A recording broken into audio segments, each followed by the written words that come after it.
o que é o nexo técnico previdenciário, tá? Ele está previsto lá na Instrução Normativa número 31 de 2008 do INSS, que eu recomendo que vocês façam a leitura. Basicamente, é o que conecta o conceito de acidente de trabalho que está previsto lá na Lei 82.13 de 91, dos seus artigos 19 até o 21 e todas suas letras, incisos e parágrafos, com o benefício acidentário lá no INSS, tá? Basicamente é o seguinte: aconteceu o acidente de trabalho, ultrapassou os 15 dias, ou não só acidente de trabalho, tá? Aconteceu uma incapacidade por algum motivo qualquer e o trabalhador vai precisar de um atestado médico superior a 15 dias, ele vai parar numa perícia lá no INSS, tá? Até esse momento, então, vamos imaginar que não se sabe se é acidente de trabalho ou não, ou a empresa não reconheceu como acidente de trabalho. Ok, o perito, ele vai analisar se existe nexo, se existe conexão daquela incapacidade com o trabalho daquele cidadão, com a forma que ele realiza o trabalho, com as atividades que ele executa, com os riscos que ele está exposto, com o KNAI da empresa, relacionando o KNAI da empresa com aquela lesão, com aquela doença. Eu já vou explicar isso, tá? Se for enquadrado esse nexo, este afastamento superior a 15 dias, que vai gerar um benefício, então, normalmente um B91, que é um auxílio-doença por acidente de trabalho. E nesse momento, algumas coisas são disparadas aí. Por exemplo, a estabilidade no emprego. Porque a estabilidade no emprego, meus amiguinhos, não é a CAT que garante a estabilidade no emprego. Por exemplo, um acidente de trabalho que teve 15 dias de afastamento e a pessoa voltou no 16º dia, ela não tem estabilidade. O que gera estabilidade, conforme o artigo 118 da Lei 82.13 de 91, é o retorno do benefício por auxílio-doença por acidente de trabalho. Ou seja, se não tem B91, se não teve perícia no INSS e não teve nexo da incapacidade com o trabalho e o B91 não ocorreu, esse trabalhador não vai ter estabilidade no emprego. E se o benefício, quer dizer, se a incapacidade não ultrapassou 15 dias, 15 dias a empresa é obrigada a pagar o atestado. Não se fala em perícia, não envolve o INSS na jogada. Então não tem estabilidade no emprego, acidente de trabalho até 15 dias de afastamento, independente de existir a CAT. Muita gente tem medinho de CAT aí por bobagem, tá? Então vamos lá. Mas, caso ocorra o B91, então vai existir estabilidade no emprego, conforme o artigo 118 da Lei 82.13. Além disso, o impacto financeiro brutal, violentíssimo, gigantesco aqui, que é o nosso amigo fator acidentário de prevenção. Já tem vídeo explicando o que é o FAP aqui também, tá?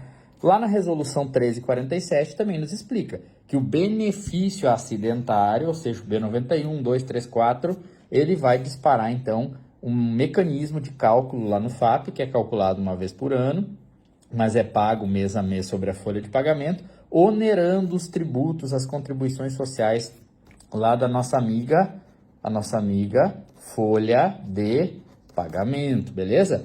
Ah, mas e para ser determinado que esse benefício lá no INSS, na hora da perícia no INSS, esse benefício tenha nexo da incapacidade com o trabalho, seja acidentário, B91, gere estabilidade e aumente o FAP, a empresa então deve ter emitido a CAT, né? Resposta correta é não. Não tem nada a ver CAT com um nexo técnico, pessoal.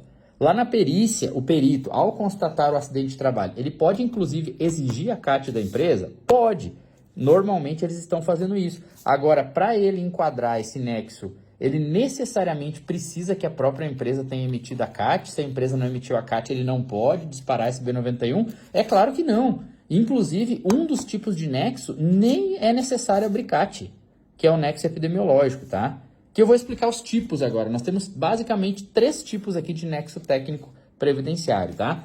O nexo individual, que o cara quebrou o braço, cortou, queimou, enfiou o dedo no olho, gira a teta, sei lá o que aconteceu, uma briga no ambiente de trabalho, soco no nariz, isso tudo vai ser acidente típico ou trajeto, né? Ele vai gerar esse B91 e vai ter o nexo, opa, escapou a caneta da mão, nexo individual, tá? Isso está previsto aonde, Jonathan? Lá na Instrução Normativa 31. Lá na Instrução Normativa 31 você vai achar os 3 tipos de nexo detalhados. Então, não achem que vocês vão virar especialista vendo videozinho de Instagram, ou de YouTube, ou de LinkedIn, tá? Então, vocês precisam estudar, seus bípedes maravilhosos, tá? Profissional do trabalho é outro tipo de nexo, tá?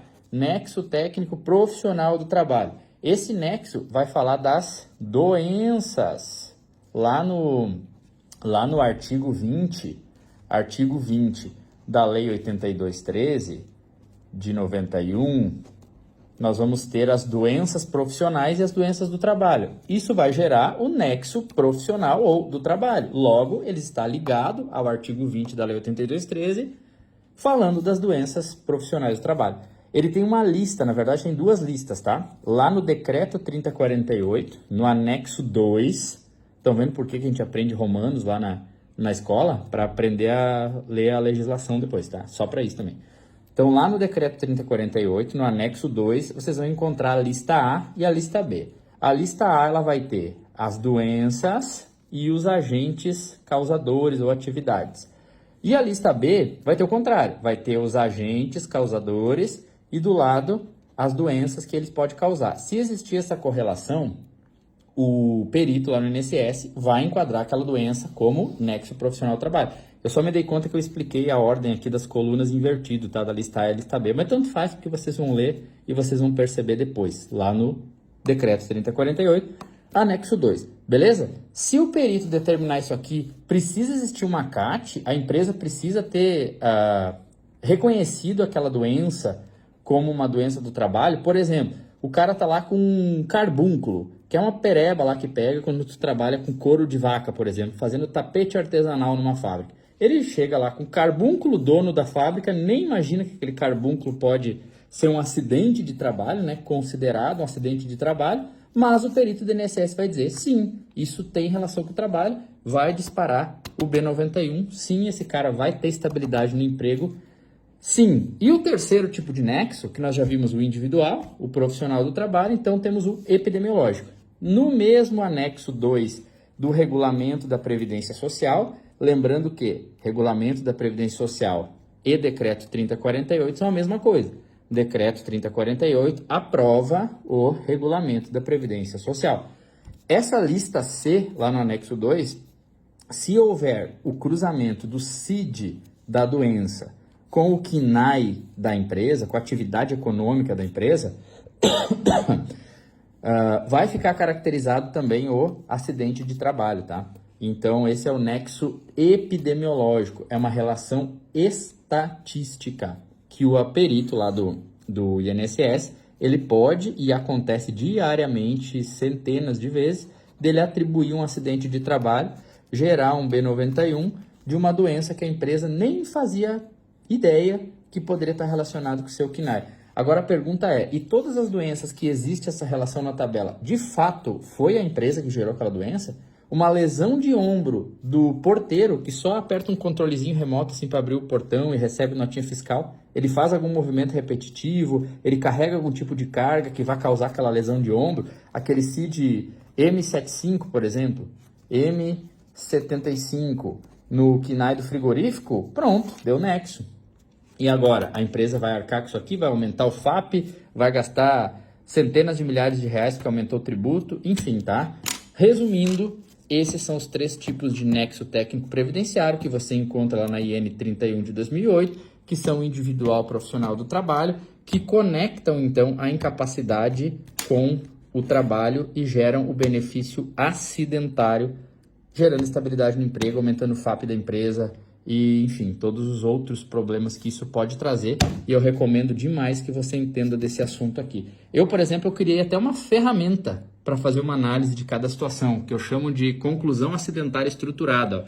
Se é doença profissional do trabalho, que tem que envolver o médico, aí o nome da doença, a lista, de acordo com o PGR, as atividades, os riscos, fatores de risco, cruza a informação, tem link aqui já levando lá para o decreto, aí já fala se tem relação com a lista A, com a lista B, se sim ou não, e aí tem algumas orientações aqui de preenchimento para chegar numa conclusão de uma investigação, se realmente a empresa concorda ou não concorda com esse nexo, e essa ferramenta aqui eu disponibilizo para os meus alunos lá no curso. Beleza, se você é um deles, você pode baixar no material para download. Se você não é, por que você não é ainda?